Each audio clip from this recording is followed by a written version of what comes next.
Elemen buruh di seluruh Indonesia bereaksi keras mengecam keras sikap Menteri Ketenagakerjaan Menaker yang sudah mengeluarkan Permenaker nomor 2 tahun 2022 tentang tata cara dan persyaratan pembayaran manfaat jaminan hari tua JHT. Diketahui dalam Permenaker ini diatur pembayaran jaminan hari tua bagi buruh yang menjadi peserta BPJS Ketenagakerjaan BP Jam Sostek baru bisa diambil apabila buruh di PHK pada usia 56 tahun. Sontak saja seluruh buruh beberapa hari terakhir menyuarakan protesnya di berbagai media. Bahkan para buruh menyebut jaminan hari tua atau disingkat buruh Permenaker jahat ala Menteri Tenaga Kerja Ida Fauzia sangat menyakiti hati kaum buruh. Para buruh menyampaikan beragam tuntutannya, utamanya meminta agar Permenaker yang dituding jahat tersebut dicabut. Bahkan para buruh juga menuntut Ida Fauzia dicopot dari jabatannya sebagai Menteri Tenaga Kerja. Berikut statement buruh dari berbagai wilayah Indonesia. Ini kata mereka. Kerja Indonesia terkait kebijakan pemerintah menerbitkan Permenaker 2 2022 yang membuat buruh tidak bisa mengambil uangnya ketika ter-PHK dan harus menunggu hingga usia 56 tahun. Ini adalah sebuah kebijakan yang ngawur dari pemerintahan Jokowi, sebuah kebijakan yang tidak pro terhadap kaum buruh, ke sebuah kebijakan yang juga secara substansi, secara filosofis bertentangan dengan tujuan dari program jaminan sosial itu sendiri.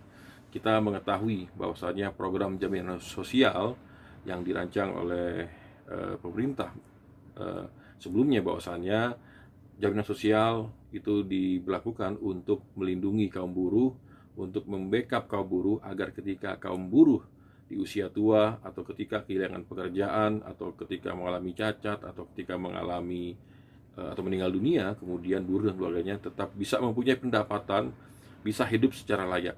Nah, kondisi hari ini kita mengetahui PHK terjadi di mana-mana, hampir di semua sektor industri terjadi PHK, dan sangat sulit pada hari ini untuk mendapatkan pekerjaan dalam waktu yang cepat, sehingga kaum buruh sangat membutuhkan dana segar ketika buruh ter-PHK. Kaum buruh butuh uang untuk bisa bertahan hidup, untuk bisa tetap menyekolahkan anaknya, untuk bisa membiayai segala macam pengeluaran bagi keluarganya.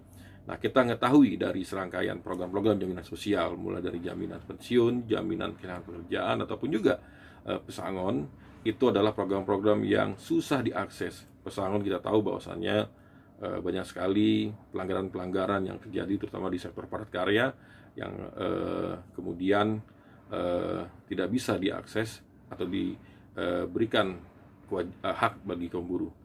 Nah, begitu juga dengan program jaminan kehilangan pekerjaan dan juga jaminan pensiun yang tidak bisa diakses. Dan kita tahu melalui Undang-Undang Omnibus Law, pemerintah justru memberikan ruang begitu luas, buruh bisa di-PHK dengan mudah. Nah, JHT bagi kaum buruh menjadi benteng terakhir untuk buruh kemudian bisa menghidupi keluarganya. JHT menjadi andalan utama bagi kaum buruh untuk bisa bertahan hidup, agar dia bisa memberikan makanan, minuman, tempat yang layak bagi dirinya dan bagi keluarganya. Menjadi sebuah pertanyaan besar ketika kemudian buruh yang ter-PHK tidak dapat pesangon, tidak bisa mendapat akses jaminan pensiun, jaminan kehilangan pekerjaan, maka dengan cara apa buruh bisa bertahan? Dengan cara apa buruh kemudian bisa memberikan makanan? Kami keluarga besar Federasi Serikat Pekerja Metal Indonesia Provinsi Sumatera Utara FSPMI Sumut, yang tergabung di dalamnya ada 31 kabupaten kota se-Sumatera Utara, dengan ini menyatakan tegas menolak Peraturan Menteri Tenaga Kerja nomor 2 tahun 2022 tentang jaminan hari tua, di mana Menteri Tenaga Kerja Ida Fauzia sangat-sangat kejam pada kaum buruh, di mana uang JHT adalah urat nadi bagi kaum buruh yang hanya bisa diambil 56 tahun. Itu menyatakan dengan tegas kami menolak hal tersebut dilaksanakan. Untuk itu kami dalam waktu dekat akan memberikan perlawanan dengan melakukan aksi besar-besaran turun ke jalan di Sumatera Utara. Tuntutan kami ada dua: satu, cabut Permenaker tahun 2022 tentang JHT, dan Kedua, copot Menteri Tenaga Kerja Ida Fauzia dari jabatannya karena terus menyengsarakan kaum buruh. Untuk itu, kami akan terus berjuang melawan di Sumatera Utara. Hidup buruh! Kami DPW FSPMI Provinsi Gorontalo menolak Permenaker nomor 2 tahun 2022 tentang JHT. FSPMI? Yes! FSPMI? Yes! FSPMI? Yes, yes, yes. Lawan! Lawan. Kami DPW FSPMI Provinsi Bengkulu menolak Permenaker nomor 2 tahun 2022 tentang jaminan hari tua. FSPMI.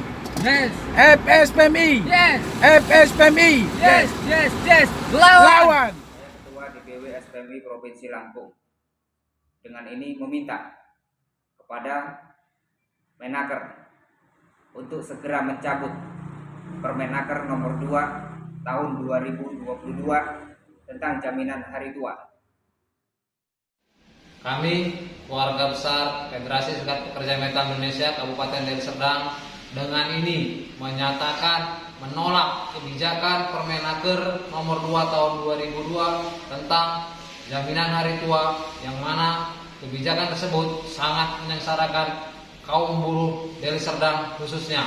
Dengan ini kami menuntut agar Permenaker segera dicabut. Hidup buruh! Kami pekerja buruh Federasi Serikat Pekerja Metal Indonesia atau SPMI Kabupaten Serdang Bedagai menolak keras peraturan Menteri Tenaga Kerja nomor 2 tahun 2022 tentang JHT yang sangat merugikan buruh Indonesia. Dan kami pasti akan melawan kalau tidak dibatalkan Undang-Undang Permenaker nomor 2 tahun 2022 tersebut. Dan kami menuntut agar Menteri Tenaga Kerja Ida Fauzia segera dicopot dari jabatannya. Assalamualaikum warahmatullahi wabarakatuh. Kami dari KC FSPMI Kota Tanjung Balai, Provinsi Sumatera Utara, dengan ini menolak dengan tegas Permenaker nomor 2 tahun 2022. FSPMI, yes. Kami dari FSPMI Federasi Serikat Pekerja Metal Indonesia Labuan Batu Selatan menyatakan sikap menolak Permenaker nomor 2 tahun 2022 untuk dicabut, dan kami menyatakan sikap kepada pemerintah pusat untuk mencopot Menteri Ketenagakerjaan Ida Fauzia.